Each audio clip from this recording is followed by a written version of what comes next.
اب آپ کو بتایا جائے کہ متحدہ عرب امارات UAE کے صدر شیخ محمد بن زائد ال نہیان گزشتہ روز امریکہ کے سرکاری دورے کے آغاز پر وائٹ ہاؤس پہنچے۔ عرب خبر رساں ادارے وام کے مطابق وائٹ ہاؤس آمد پر امریکی صدر جو بائیڈن نے متحدہ عرب امارات UAE کے صدر شیخ محمد بن زائد ال نہیان کا بھرپور خیر مقدم کیا۔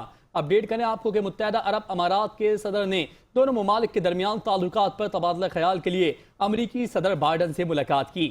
وائٹ ہاؤس میں ہونے والی اس اہم ملاقات میں امارات اور امریکہ کے درمیان اسٹریٹجک شراکت کو مزید وسعت دینے کے مواقع کا جائزہ لیا گیا۔